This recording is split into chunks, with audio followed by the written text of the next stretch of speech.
عروج رئیس اور خیر الدین خضر ابھی عثمانی حکمران سلطان سلیم کی طرف سے عطا کردہ کشتیوں میں سوار ہی ہوئے تھے کہ انہیں بجایا کے مسلمانوں کی طرف سے ایک خط موصول ہوا، جس میں انہوں نے نہ صرف اپنی حالت زار کے بارے میں بیان کیا بلکہ عروج کو جلد از جلد ان کی مدد کے لیے پہنچنے کی درخواست کی گئی۔ عروج تو پہلے ہی قلعہ بجایا کو فتح کرنے کی کوشش میں اپنا بازو کھو چکا تھا، اور اب وہاں موجود مسلمانوں کی حالت زار سن کر عروج کے زخم دوبارہ سے ہرے ہو گئے۔ ان حالات میں عروج نے اپنے ساتھ موجود تمام مجاہدین کو تیاری کا حکم دے دیا۔ عثمانی حکمران سلطان سلیم نے عروج اور خضر کے لیے بھیجے جانے والے تحائف کے علاوہ ایک عدد خط سلطان تیونس کے لیے بھی روانہ کیا، جس میں تحریر تھا کہ جب تم کو یہ خط ملے تو تمہیں یہ چاہیے کہ اس پر عمل کرو اور اس کی مخالفت کرنے سے بچو۔ ہمارے ان دونوں خادموں عروج اور خیر الدین خضر کی مدد کرنے میں کسی قسم کی کوتاہی مت کرنا، چونکہ سلطان سلیم مزاج کے انتہائی سخت گیر عثمانی حکمران تھے اور ارد گرد کی تمام حکومتوں میں ان کا کافی رعب و دبدبہ تھا، اس لیے اس کا سلطان تیونس نے بجائے مثبت اثر لینے کے منفی اثر لے لیا۔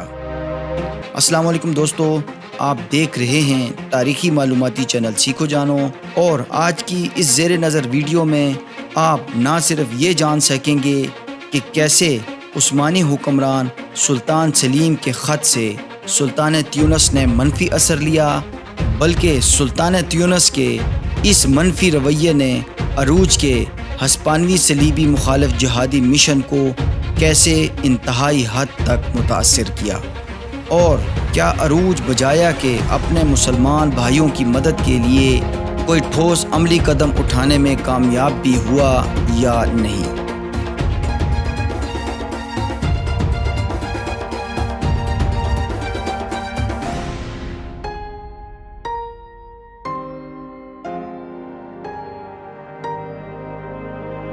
بجایا کے مسلمانوں کی اپیل پر عروج نے اپنے مجاہدین کو اپنے اگلے مشن کے لیے تیار ہونے کا حکم دے دیا۔ اگلے دن عروج اور خضر دونوں سلطان سلیم کی عطا کردہ کشتیوں کے علاوہ 12 جہازوں کے بیڑے کے ہمراہ بجایا کی طرف روانہ ہو گئے۔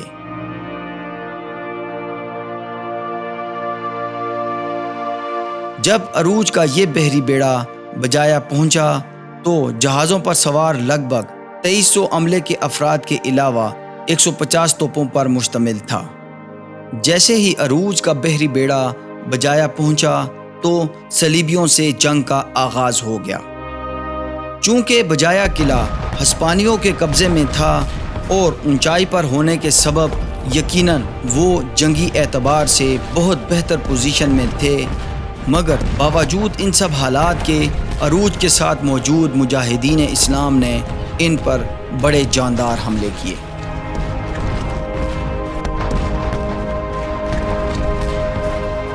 ساڑھے 3 گھنٹوں تک جاری رہنے والی اس جنگ میں کئی صلیبی مارے گئے۔ جب اس جھڑپ کا علم بجایا کے اطراف میں موجود مسلمانوں کو ہوا تو وہ لگ بھگ 20,000 کا لشکر لے کر عروج کی مدد کو آ گئے، مگر فنون حرب سے ناواقف ان مسلمانوں کا عروج کو صرف عددی برتری کے علاوہ کوئی خاص فائدہ نہ تھا، مگر ہسپانویوں نے اس قدر بڑے ہجوم کو دیکھتے ہی اپنے آپ کو مکمل طور پر قلعہ بند کر لیا اور قلعے سے عروج کا مقابلہ شروع کر دیا۔ 29 دنوں تک ہسپانویوں کی طرف سے مزاحمت ہوتی رہی، جبکہ عروج کے پاس موجود توپیں قلعے کی دیواروں میں شگاف ڈالنے میں ناکام رہی۔ یہاں عروج کو سلطان تیونس کی طرف سے اگر بڑی توپوں کی شکل میں امداد حاصل ہو جاتی تو یہ قلعہ 29 دنوں سے قبل ہی فتح ہو جاتا، مگر سلطان تیونس نے ان کی کوئی مدد نہ کی، کیونکہ اسے کچھ یوں محسوس ہوا کہ اگر یہ دونوں بھائی بجایا کو حاصل کرنے میں کامیاب ہو گئے تو کہیں عثمانی حکمران سلطان سلیم انہی کو ان علاقوں میں اپنا نائب ہی نہ مقرر کر دے، اور اس طرح اس کی حکومت کے لیے مشکلات پیدا ہو سکتی تھی یا اس کا خاتمہ بھی ہو سکتا تھا۔ بہرحال بجایا قلعے کا محاصرہ ابھی جاری ہی تھا کہ عروج کو یہ اطلاع ملی کہ ہسپانیوں کی ایک بڑی فوج جزیرہ منورکا سے بجایا کی طرف رواں دواں ہے۔ چنانچہ عروج نے موقع کی نزاکت کو بھانپتے ہوئے بجایا کو چھوڑا اور جیجل کی جانب نکل پڑے تاکہ منورکا سے آنے والی فوجی امداد پر گھات لگائی جا سکے۔ جلد ہی بحیرہ روم کے پانیوں میں عروج کے سامنے 10 بڑے بحری جہاز نمودار ہوئے جو کہ اسلحے اور عسکری ساز و سامان سے لدے ہوئے تھے۔ عروج نے فرط جذبات میں کہا، یہ اللہ کی نعمت ہے جو ہماری جانب ہانک کر لائی جا رہی ہے۔ جیسے ہی یہ عسکری ساز و سامان سے لدے بحری جہاز جیجل کے سمندروں میں عروج کے قریب پہنچے تو عروج اور اس کے جانثار ساتھیوں نے ان پر اچانک حملہ کر دیا۔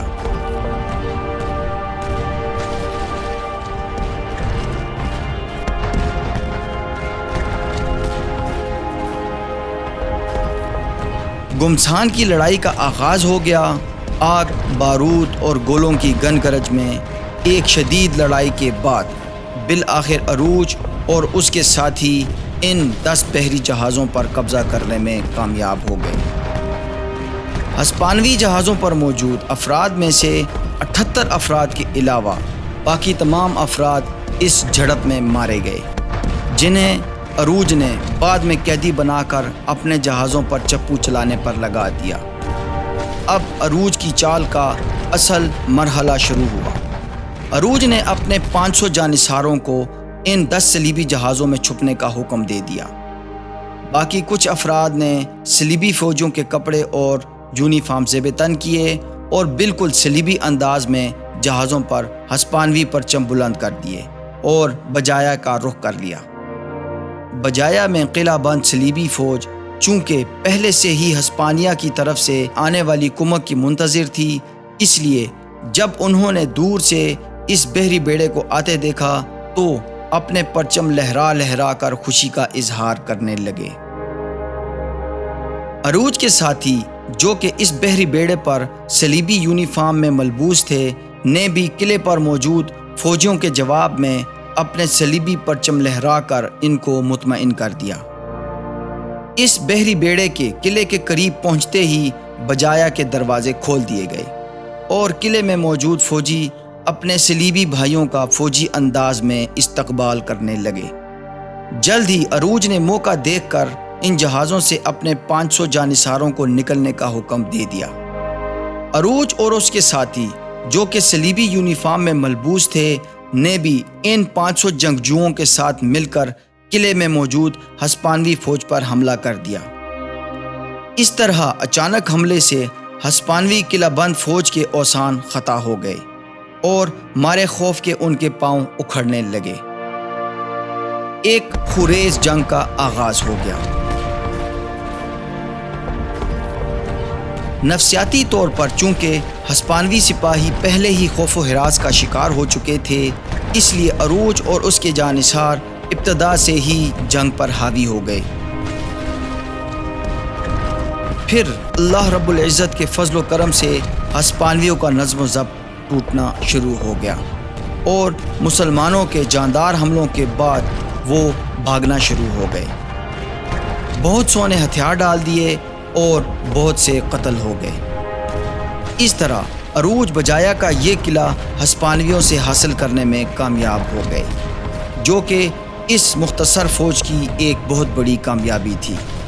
جبکہ انہیں سلطان تیونس کی طرف سے کوئی عسکری یا فوجی تعاون بھی فراہم نہ کیا گیا۔ بجایا قلعہ فتح ہونے کی خبر تھوڑی ہی دیر میں گرد و نواح کے تمام علاقوں میں پھیل گئی۔ فتح کی خبر پاتے ہی ان علاقوں سے بڑے بڑے شیوخ اور سردار بجایا پہنچنا شروع ہو گئے اور آ کر فوراً ہی عروج کے ہاتھ پر بیعت کر لی۔ اس طرح عروج رئیس پہلی دفعہ کفار سے حاصل کیے گئے اس قلعے اور گرد و نواح کے علاقوں کا حاکم بن گیا۔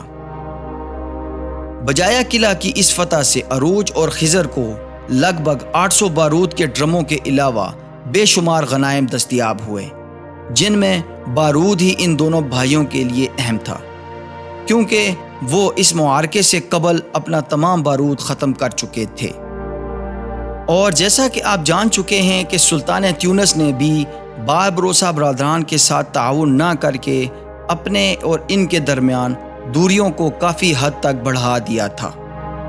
اس لیے ان دونوں بھائیوں نے اپنی مشکلات خود ہی حل کرنے کا فیصلہ کیا، اور اسی بنیاد پر اب انہیں اپنے وجود کو برقرار رکھنے کے لیے ایک خطۂ ارض کی ضرورت تھی، جو کہ اب وہ بجایا قلعہ کی صورت حاصل کر چکے تھے۔ جب شاہ اسپین کارلوس کو عروج کی بجایا قلعے پر فتح کی خبر ملی تو اس پر قیامت ٹوٹ پڑی، اور پورے اسپین کے مقتدر صلیبی حلقوں کو جیسے سانپ سونگھ گیا ہو۔ وجہ اس قلعے کی انتہائی اہم جنگی لوکیشن تھی، کیونکہ ہسپانوی حکام افریقی سرزمین پر واقع اس قلعے کے ذریعے بحیرہ روم کی سمندری تجارت کی بہتر انداز میں نگرانی کر رہے تھے، جو کہ اب ان کے ہاتھ سے نکل چکا تھا۔